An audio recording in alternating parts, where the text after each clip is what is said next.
Ini Nuaiman, di kehidupan Rasul sallallahu alaihi wasallam ada orang yang seperti itu gitu. Orang yang sering minum minuman keras. Rasul sallallahu alaihi wasallam marah, murka. Rasulullah kalau yang berhubungan dengan Rasulullah tidak marah. Tapi kalau sudah berhubungan dengan agama, Rasul sallallahu alaihi wasallam adalah orang yang paling marah, orang yang paling istiqamah dalam kebenaran. Maka Rasulullah panggil Nuaiman, apa yang kau lakukan? Dia katakan, aku minum minuman keras ya Rasulullah. Rasulullah cambuk dia. Kemudian dia bertobat kepada Allah. Kemudian ketahuan lagi minum. Kemudian dicambuk lagi oleh Rasulullah SAW, sehingga sebagian sahabat memukul dia dengan pukulan yang banyak. Sehingga apa yang berlaku? Sebagian sahabat mengatakan, la'natullahi ala Nuaiman. Semoga Allah melaknat Nuaiman. Dia mempermainkan Rasulullah. Dia bilang sudah mau taubat tapi minum lagi. Dia bilang sudah mau taubat tapi minum lagi. Maka Rasulullah SAW mengatakan, la tal'anuh fa innahu yuhibbullah wa rasulah. Kata Rasulullah, jangan kamu laknat Nuaiman, karena dia itu cinta sama Allah, cinta sama Rasulnya. Dalam riwayat dia dicintai Allah dan dicintai oleh Rasulnya Muhammad sallallahu alaihi wasallam. Ibn Majah menceritakan bahwa Nuaiman ini pernah suatu waktu diajak oleh Sayyidina Abu Bakar pergi ke negeri Syam. Negeri Syam itu di mana? Seperti yang diceritakan tadi, antara daerah Suriah, Lebanon, Yordania, kemudian Palestina. Daerah seperti itu. Umumnya orang Quraisy pada masa itu mereka memiliki rihlah berdagang, membeli dagangan ke Syam, kemudian dijual lagi di kota Makkah. Ketika itu Rasulullah SAW didatangi Abu Bakar. Sayyidina Abu Bakar mengatakan kepada Rasulullah, ya Rasulullah, saya mau izin ya Rasulullah. Mau apa? Saya mau ajak dua sahabat kamu ini ikut berdagang ya Rasulullah. Siapa kata Rasul? Nuaiman. Kata Rasulullah SAW, Nuaiman kamu mau ajak? Mau ngapain? Biar seru-seruan aja ya Rasulullah. Kata Rasulullah, ya sudah, saya izinkan kamu bawa Nuaiman. Ketika itu Sayyidina Abu Bakar membawa Nuaiman sama satu sahabat namanya Suwaibid ibn Harmalah. Siapa namanya? Suwaibid ibn Harmalah. Ini sahabat Rasulullah SAW yang memiliki sifat yang berbeda-beda. Kalau Nuaiman ini aneh. Pernah Rasulullah SAW dibawain makanan banyak, dikasih Rasulullah, dikasih sahabat semua. Semuanya sudah makan, tiba-tiba si Nuaiman ini, sahabat Nabi Nuaiman mengatakan kepada Rasulullah, ya Rasulullah, ini yang penjualnya, tolong engkau yang bayar ya Rasulullah. Makanan udah habis. Makanan udah habis. Rasulullah SAW bingung, saya yang bayar. Akhirnya Rasulullah katakan kepada sahabat, ayo keluarkan uang, kita patungan, kita bayar. Rasulullah aja dimainin, apalagi kita orang. Sallu ala Nabi Muhammad. Nuaiman diajak Sayyidina Abu Bakar. Kata Rasulullah SAW, benar kamu mau ajak Nuaiman? Iya ya Rasulullah. Diajaklah akhirnya. Diceritakan dalam riwayat Ibn Majah, diceritakan juga dalam Siyar A'lam An-Nubala, diceritakan juga dalam Musnadnya Imam Ahmad bin Hanbal, dalam riwayat Imam Ahmad bin Hanbal. Maka diceritakan Nuaiman diajak oleh Sayyidina Abu Bakar. Sesampainya di negeri Syam, semua dibagi tugas. Fulan bin Fulan kerjaannya ini, Fulan bin Fulan kerjaannya ini, semua memiliki kerjaan. Nuaiman tanya, wahai Abu Bakar, kerjaannya saya apa wahai Abu Bakar? Kata Sayyidina Abu Bakar, kamu mau ngapain terserah kamu wahai Nuaiman. Yang penting kamu ikut saya kan. Kemudian satu di antara mereka namanya Suwaibid ibn Harmalah ditanya oleh Sayyidina Abu Bakar, wahai Suwaibid, kamu mau kerjaan apa? Kata Suwaibid, terserah kamu wahai Abu Bakar. Kata Sayyidina Abu Bakar, kamu menjaga makanan, karena saya tahu kamu ini adalah orang yang senantiasa menjaga amanah. Suwaibid ini kalau disuruh maju dia maju, disuruh mundur dia mundur, disuruh ke kanan dia ke kanan, disuruh ke kiri dia ke kiri. Orang yang ikut aja. Kalau Nuaiman beda, disuruh maju dia ke belakang, kasih sen kanan ke kiri belok. Nuaiman itu orang yang berbeda. Maka Suwaibid mendapatkan tugas, semua mendapatkan tugas kecuali Nuaiman. Sehingga ikhwani, apa yang berlaku, apa yang terjadi? Sayyidina Abu Bakar pergi sibuk dengan kesibukannya, sehingga datanglah waktu siang. Nuaiman sudah lapar. Nuaiman cari makanan. Dia nggak punya uang, diajak Sayyidina Abu Bakar tapi tidak diberikan uang. Sehingga dia cari-cari makanan. Dia tahu Suwaibid yang jaga makanan, dikatakan, wahai Suwaibid, saya mau makan, berikan kepada saya satu roti saja. Yang terpenting apa? Saya makan sekarang, saya sudah lapar. Kata Suwaibid, ya Allah Nuaiman, kita tunggu Abu Bakar saja sehingga dia datang, karena ini amanat. Amanat dari Abu Bakar, saya tidak boleh berikan kepada siapapun kecuali atas izin Abu Bakar. Kata Nuaiman, kasih saya makanan, kalau tidak saya bikin masalah sama kamu. Merah wajahnya Suwaibid, karena dia tahu, jangankan saya Rasulullah jadi mainin. Bingung, Apa yang harus saya lakukan? Akhirnya Nuaiman bilang, gampangannya aja, kata Nuaiman, kamu kasih saya makanan, atau kalau tidak saya bikin masalah sama kamu. Bingung Suhaib pikir panjang. Setelah itu dia katakan, ya sudah Nuaiman, saya tetap mau jaga amanah Abu Bakar, karena saya takut ini adalah perintahnya Allah, perintahnya Rasulullah SAW, dan perintah daripada Abu Bakar sahabatnya Nabi. Kata Nuaiman, kalau memang begitu kamu maunya, ya sudah, berarti kamu ngajakin berantem sama saya. Nuaiman pergi ke pasar. Dia cari-cari tempat penjualan hamba sahaya. Dia lihat-lihat beberapa hamba sahaya. Ini berapa harganya? Ini katanya 10 qalanis. Ini berapa? Ini harganya hitungan orang zaman dahulu. Kita sih hitung seperti dirham, berapa ratus dirham gitu. 200 dirham. Yang ini berapa? 300 dirham. Yang ini berapa harga hamba sahaya? 300 dirham. Harganya antara 300, 200 sampai 100. Kemudian Nuaiman mengatakan kepada penjual hamba sahaya tersebut, saya punya juga hamba sahaya, tapi saya jual cuma 20 dirham saja, murah. Katanya, apa benar ada hamba saya harganya segitu? Iya, karena dia punya aib, ada kekurangan. Apa? Nanti kalau kalian tangkap, dia bakalan teriak, saya ini bukan hamba sahaya tapi orang merdeka. Akhirnya semua orang berkumpul mau beli.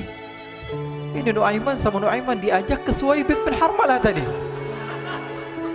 Kata Nuaiman, itu ada orang yang berdiri sedang menjaga makanan, itu hamba sahaya saya, tangkap saja. Oh baik. Diberikan uang 20 dirham, dimasukkan oleh Nuaiman ke kantongnya, kemudian Suhaib ditangkap. Ketika ditangkap, Suhaib teriak, saya bukan hamba saya orang merdeka. Maka orang-orang tersebut mengatakan, saya sudah tahu kekurangan kamu. Ini memang kekurangan kamu, memang kamu, tapi saya tidak perlu dengan bacot kamu, yang penting kerjanya kamu gitu. Ya kan hamba saya untuk apa? Untuk kerja. Mau dia ngomong apa, mau ngomel terserah, yang penting dia mau kerja. Akhirnya ditangkaplah Suhaib dan dijual di pasar. Nuaiman punya uang banyak ini. Dia beli makanan, dia beli minuman, dia beli hadiah buat Rasulullah. Dia beli macam-macam di negeri Syam ini. Waktu itu adalah superpower, adidaya Romawi. Pada masa itu semua barang mahal. Tapi Nuaiman banyak uangnya. Dia belanja ini, belanja itu. Sehingga Sayyidina Abu Bakar pun pulang. Ketika Sayyidina Abu Bakar pulang, Sayyidina Abu Bakar cari, mana ini Suhaib? Kita semua sudah lapar. Kata Nuaiman dengan mudahnya dia mengatakan, sudah saya jual wahai Abu Bakar. Maka Sayyidina Abu Bakar bertanya, apa yang kau lakukan wahai Nuaiman? Diceritakan oleh Nuaiman dengan jujur. Nuaiman ini orangnya apa adanya, tapi nyusahin. Saya jual. Akhirnya dibawa oleh Nuaiman, Sayyidina Abu Bakar pergi ke mana? Ke pasar. Lalu dibeli lagi oleh Sayyidina Abu Bakar As-Siddiq Suhaib yang tadinya orang merdeka menjadi hamba sahaya sebentar, kemudian dibeli lagi oleh Sayyidina Abu Bakar. Pulang ke Madinah, kisah ini diceritakan di hadapan Rasulullah SAW. Maka perawi mengatakan, fadhahikan nabiyyu hatta badat nawajiduhu. Ketika diceritakan kisah Nuaiman tersebut dengan Suhaib, Rasulullah tertawa sejadi-jadinya sehingga gigi geraham Rasulullah SAW nampak di wajah mata para sahabat. Sehingga perawi lain mengatakan 1 tahun berlalu Rasulullah, setiap ada tamu yang datang pada Rasulullah akan ceritakan kisah Nuaiman menjual Suhaib tersebut. Jadi ada ikhwani, jangan kalian kira Rasulullah SAW itu hidup di satu masa sahabat-sahabatnya itu seperti ustadz-ustadz yang khusyuk, yang kayak Habib bin Anis ini banyak.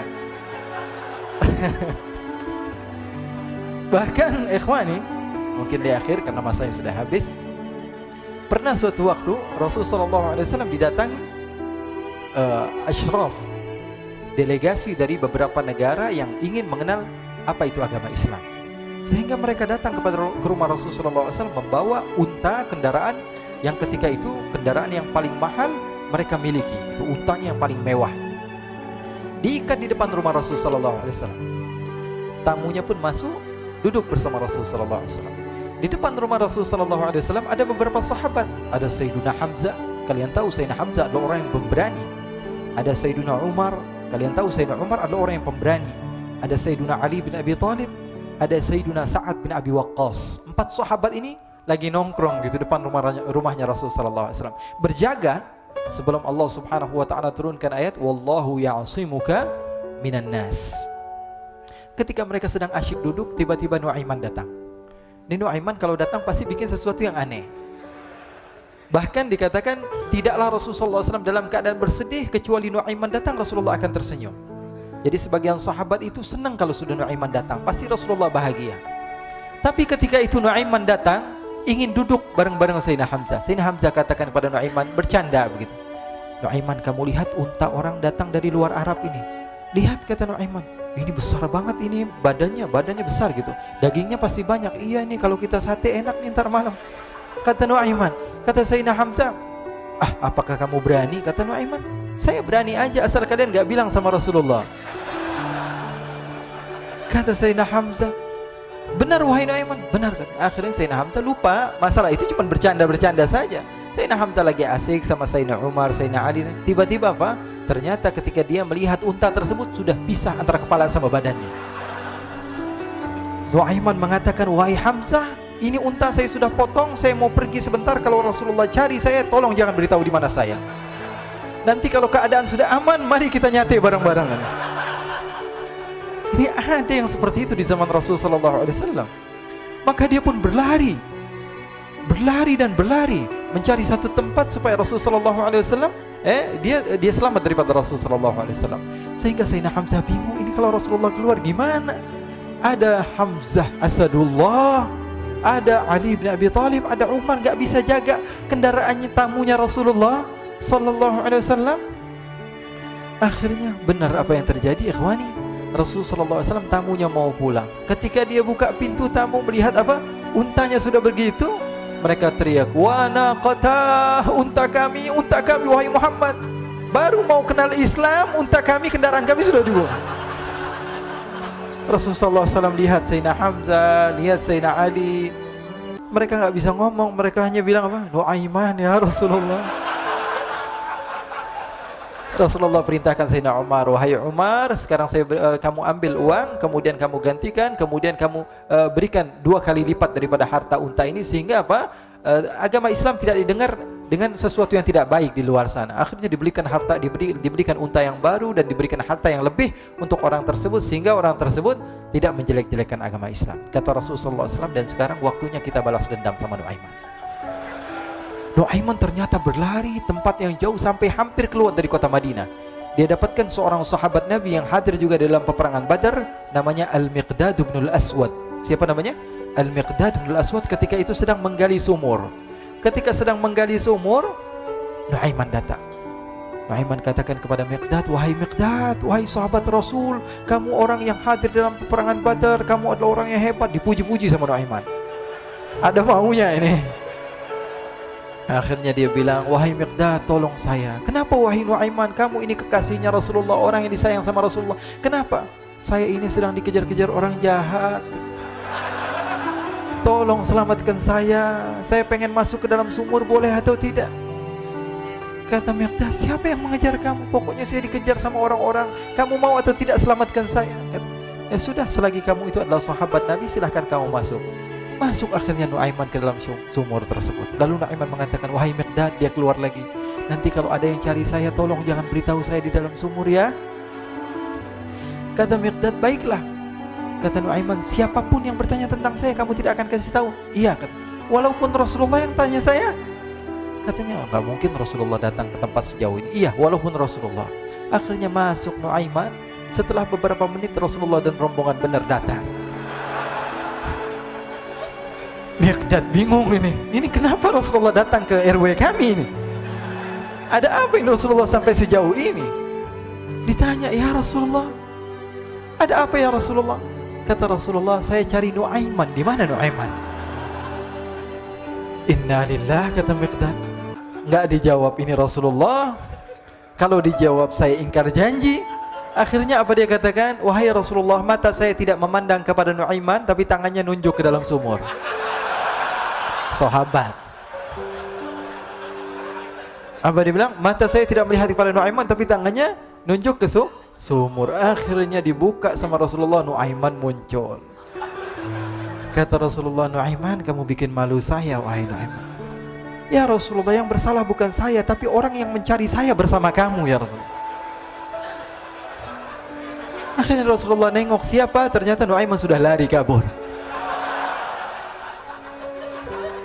Sallu ala Nabi Muhammad. Kisah-kisah seperti ini sebenarnya banyak sekali ya. Ini menunjukkan kepada kita bahwa kehidupan Rasulullah itu begitu indah. Rasulullah SAW, kalau kamu mau menjadi orang yang baik, contoh Rasulullah. Mau menjadi bapak yang baik, contoh Rasulullah. Mau menjadi pemimpin peperangan yang baik, Rasulullah. Mau menjadi murid yang terbaik, contoh Rasulullah. Bagaimana akhlak Rasulullah. Mau menjadi suami yang baik, contoh Rasulullah. Dalam segala hal, apapun itu, Rasulullah SAW adalah makhluk yang paling terbaik.